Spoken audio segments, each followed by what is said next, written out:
Today, I'm taking you inside the Sphere in Las Vegas to experience the Wizard of Oz like you've never seen it before. Was it magical or just a nostalgic trip down the yellow brick road? Let's find out. I arrived around 10:15 for the 11 a.m. show. I recommend walking to the Sphere from inside the Venetian. There's a bridge that connects the Venetian directly to the Sphere, so you don't have to walk outside in the heat. And there are signs everywhere to guide you. Doors opened at 10:30 and the line was already huge. By the time we got inside, it was 10:50. Inside, there were lots of merch stands with really nice but very overpriced Wizard of Oz souvenirs. They were also selling food and drinks, and there was a mini sphere playing scenes from the movie where you could take pictures. But honestly, there was no time to enjoy any of it. Staff were rushing everyone straight to their seats, yelling that the show would start at 11 sharp, and everyone was just stuck at the entrance. With so many people still coming in, they ended up delaying it until about 11 and 10 minutes. The movie actually started while people were still trying to sit down, which felt a bit chaotic. I hope they fix this issue and be more organized for the upcoming shows. I was in section 406 and I think it's the perfect spot for visual shows. You really get the full wraparound immersive screen all around you. The only downside, it's very steep. So keep that in mind. Before the movie started, the screen looked just like a regular theater. So realistic, but completely fake. And then the lights dimmed and suddenly clouds surrounded us. By the way, the soundtrack was also re-recorded. Dorothy's singing is original, but the music was redone and remixed to work with the Sphere's special sound experience.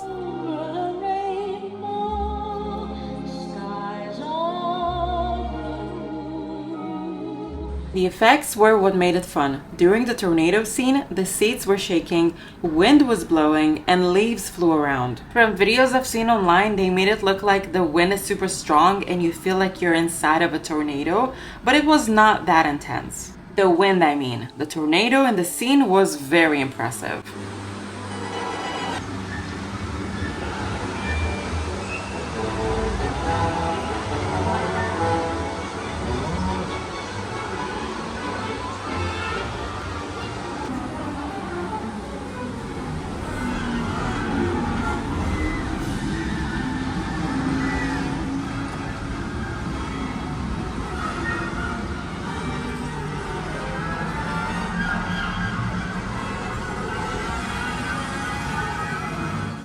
When the movie transitioned to color, butterflies floated across the theater. It was really pretty and added a magical touch.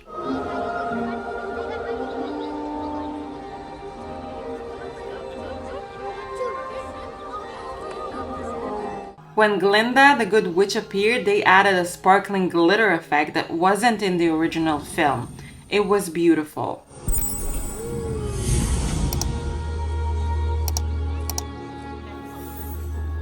Then came the apple scene, and yes, fake apples actually fell from the ceiling.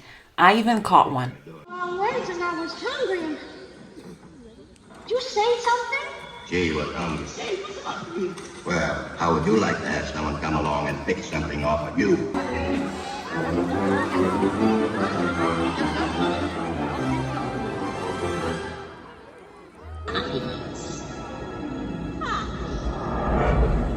Hobbies will put them to sleep.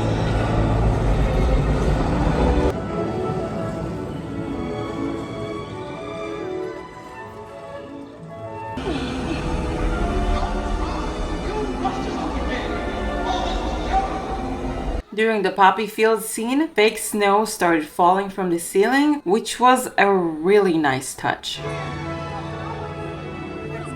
And when Dorothy and her friends finally met the wizard, fire effects shot out, which made that moment intense and dramatic. Finally, in the flying monkeys scene, monkeys actually flew across the theater. It was cool.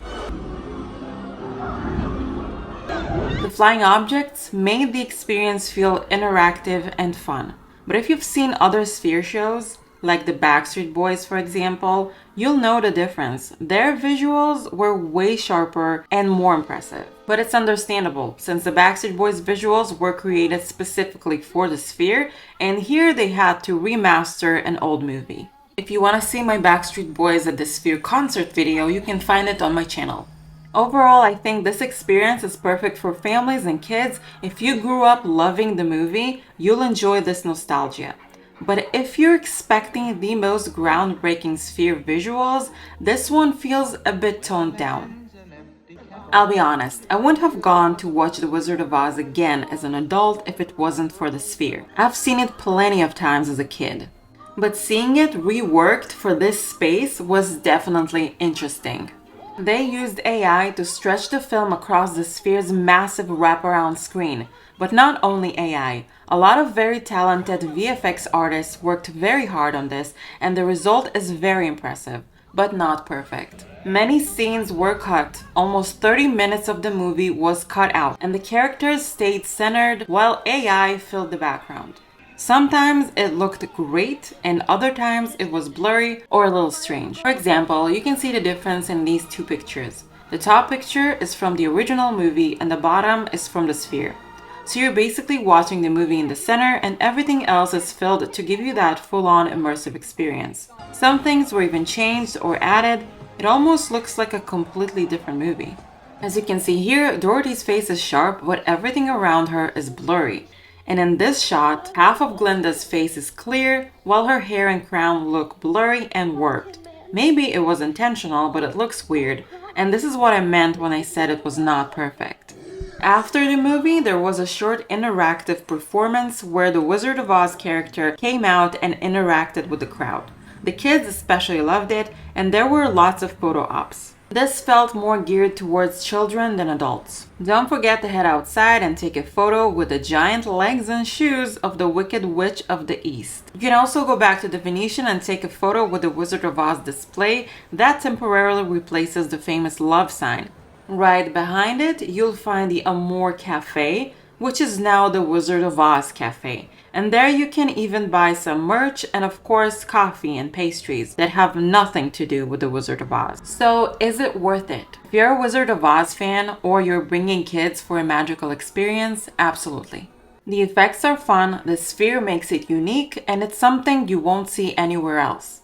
But if you're looking for the most jaw-dropping Sphere visuals, I'd recommend checking out one of the concert shows instead. I think you'll enjoy it more if it's your first Sphere experience. Since I was comparing it to other shows I've already seen, my expectations were a bit higher. Price-wise, I paid $129 for my seat, and I think that was fair, but I would not pay more. Some tickets in section 206 were priced at $300, and I definitely would not spend that much on this show. I think the 400s are perfect for visual-based experiences, maybe even better than the 200s. There's no place like home. There's no place like home. There's no place like home. Would I watch it again? Probably not, but I'm glad I saw it once. So what do you think? Would you like to see The Wizard of Oz at the Sphere? Let me know in the comments below. Don't forget to like and subscribe, and I will see you in the next one.